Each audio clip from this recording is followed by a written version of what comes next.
tidak mau kalah dengan badan usaha milik daerah seperti Bank Kaltim dan Jamkrida yang mendapat suntikan dana baru dari APBD Kaltim sebesar 150 miliar. Prusda Listrik juga mengajukan usulan suntikan modal untuk pengembangan bisnis sumber daya listrik sebesar 100 miliar rupiah. Berikut informasinya. Dalam sebuah rapat tertutup bagi kalangan wartawan, Komisi 2 DPRD Kaltim membahas usulan Prusda Listrik yang diajukan manajemen. Dari pertemuan itu terungkap Prusda Listrik mengusulkan suntikan dana segar untuk pengembangan bisnis baru dalam bidang pengadaan daya. 3 rencana bisnis yang disampaikan manajemen Prusda Listrik adalah pengadaan daya listrik bersumber dari tenaga surya, tenaga biomasa atau dari limbah kelapa sawit, dan tenaga sampah. Penambahan listrik itu dibutuhkan menghadapi ibu kota negara yang diproyeksikan tetap direalisasikan pemerintah pusat di perbatasan Kabupaten Penajam Pasir Utara dan Kabupaten Kutai Kartanegara. Artinya kami kan dari Prusda Listrik menyampaikan tentang potensi yang bisa kita ambil sebagai bidang keterlistrikan. Pertama adalah pembangkit listrik tenaga surya, itu rooftop, itu potensi yang sangat besar. Kemudian pembangkit listrik tenaga sampah, kemudian pembangkit listrik tenaga biomasa. Nah sekarang kan sudah ada banyak permen nih.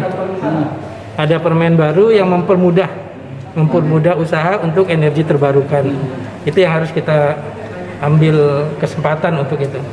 Karena sekarang dari PLN dia harus bisa menunjuk langsung kepada badan-badan yang akan mendirikan pembangkit listrik dengan energi terbarukan.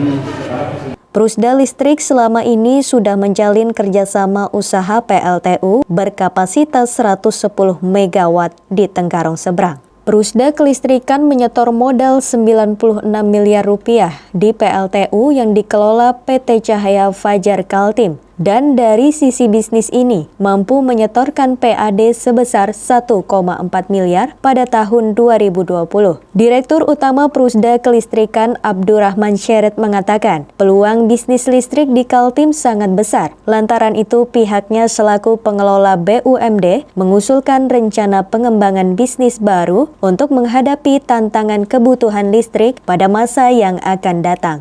Untuk prospek ke depan bagaimana, Pak? Ya, prospek ke depan pertama untuk energi terbarukan, karena dari komitmen dari ibu kota negara itu nanti menggunakan banyak energi terbarukan. Dia kan green energy itu. Nah itu yang harus kita ambil peluangnya untuk membangun di sana itu. Jangan sampai kita nanti ketinggalan. Sudah berapa lama dirancang? Kenapa? Sudah berapa lama dirancang ini? Sebenarnya kalau PLTBM ini kita udah biomasa ini kita udah 2 tahun merancangnya. Biomasa ini cuman kendala kita adalah limbah yang dari sawit, hasil perkebunan sawit tidak boleh keluar dari lokasi. Nah, sementara kita kan akan memanfaatkan limbah itu kan. Nah, itu yang belum kita dapat jalan keluarnya lah. Prusda Kelistrikan optimis rencana bisnis yang disampaikan ke Komisi 2 DPRD Kaltim mendapat apresiasi positif lantaran dari sisi prospek cukup menjanjikan. Tim Kaltim TV, Heriman dan Hardin melaporkan. Demikian Kaltim Update edisi kali ini. Informasi lainnya dapat Anda simak melalui situs website kami www.kaltim.tv, channel YouTube dan fanpage Facebook Kaltim TV.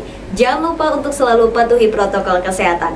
Saya Rosmi Rahma bersama kerabat kerja yang bertugas, pamit undur diri dan sampai jumpa.